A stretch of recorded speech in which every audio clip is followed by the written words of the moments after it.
Morgan, my first question to you. Even through your film, it starts with the complicated relationship between a mother and her post-teenage son. I felt it was mainly about a fear that many people have of being seen as too old to the job market, while still having no stability, like a pension. Here we call aposentadoria. That feeling gets even stronger in the sense with political context, like the main character speaks to Macron through TV. And could you talk about that part of the film, that political part of the movie? I think in the film there are a lot of political question. When you're a person of 50 years old, especially a woman, you don't find yourself considered by the society, by the society and the job you can find. It's very difficult to find a job, and at the same time you know that you have to work until 50, 60, 65, so you have 10, 15 years to work, and you cannot even find a job now. So what will be your future? Because you cannot find a job, and in 10 years, how it's possible for you to live, to have money? And at the same time, you feel bad in your body. I think it's you feel like it's finished. Your life is finished. You're 50 and you have no hope of any kind. You're in the film. I think the character Valeria, she feels that her son doesn't love her anymore. She's fed up with her. So everything is really bad in her life. And I think this film is really about finding hope again, finding yourself again, finding happiness again. What is happiness also in society? And it arrives in her life also because she meets someone who is able to just look at her for who is she, yes, who she is, and give her life a new start. Yes. And the political aspect is also that unemployment stuff, extra. But it's also filming two women having a relationship in a neighborhood that is really not a good neighborhood. Let's say that. And it's also taboo to have that kind of relationship at that age, 50 plus. Two women finding each other, discovering the body of each other is also something that we don't see that so much, because maybe there is a taboo. But if there is a taboo, it means that we should talk about it.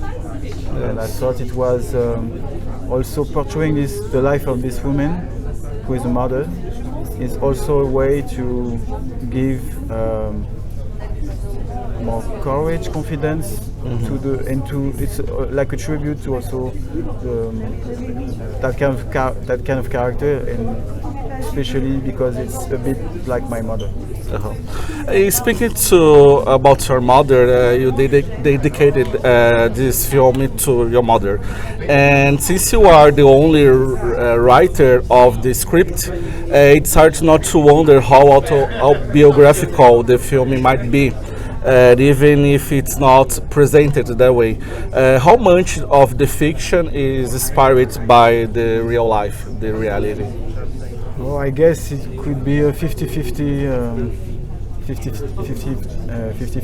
ratio, as I thought it was very important to be so precise and so, because some of the events we went through you could imagine it's not true, but it really happens, and I wanted to be sure that while I do that film, it's really reality. Mm-hmm. And that's why I wanted to make this film, because we don't see that kind of events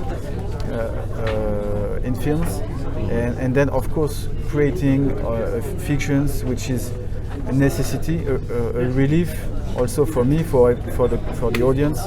Not everything is purely true, and it wouldn't be very interesting that it's just the life of the director. We don't care. It means something in the society, and starting with my own life was really my answer to to have events that I'm sure that it's strong and enough way enough you can believe in it. I have a question about the cast of Felix and Valérie, because they already acted together in some of 85, and he played the lead role, and she was the mother of his best friend, if I don't remember. Was it from Saul's own film that you started imagining Nicole and Serge in these two characters? Actually, I totally forgot that they play together. It's really that I love Valeria's work. She's a brilliant actress, maybe one of the best in France for me, and also Italy. Yes. And naturally, when we did the casting, Felix was just the best actor, the best human being possible. And then after a few weeks, I just I remember that they worked together, but it was so different. And actually, François Ozon was a bit involved. He gave me comments on the editing, thanks to Felix who sent him the film. So there was kind of connection with the film. And François Ozon was very helpful, useful, his comments. So I guess there was a connection since the beginning. I'm glad to hear that, and Ozon is one of my favorite directors, but he never came to Brazil to promote his movies, and every year we have one of his movies. This year we had, what's the title in English? When spring comes. Quand vient l'automne. Yeah, exactly. And my last question, as someone who is very close to my mother, I was truly moved by the ending of your movie.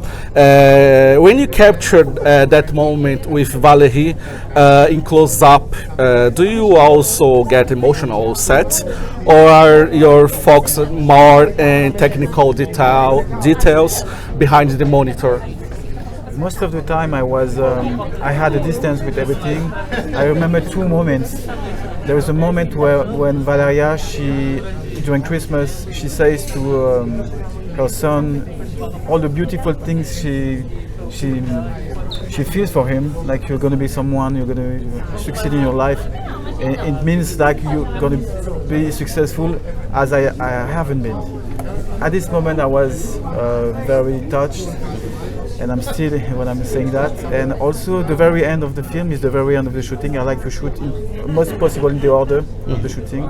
So the last scene in the film is the last scene we shot, especially in a place where we're going with my mother, which is the only place that is still in our life nowadays. This place exists still with my mother. We go there, and my mother was there. She's actually in one of the shots. She just crosses. It was very fun because my mother, she really wears a cap, and she wanted to wear her cap during the shot. And I said to my mother, "No, it's not possible. Valeria has a cap. You cannot be in front of her with a cap. It's not possible." So finally, she said, "Okay, I'll take off the cap." And there, it was really emotional because she was seeing the scene, mother and son. She was watching the scene on a screen, and the actors were playing at the same place where we were sitting in that restaurant for real. So that was very, very, very close to reality, and I was a bit overwhelmed by that, and also because it was the end of the shooting. And outside there was a storm also, so there was like nature was also talking.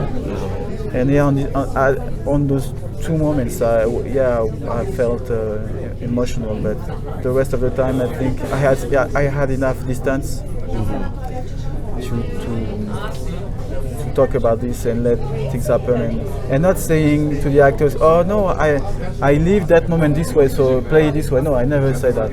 Just there is the situation, and then we invent. Also, we can create, we can change. I have no ego on the text, on just what is feels right now. Perfect, Mark. It was a pleasure to talk to you. Thank Same. you again for your time. And Thank you very much. success. Bye.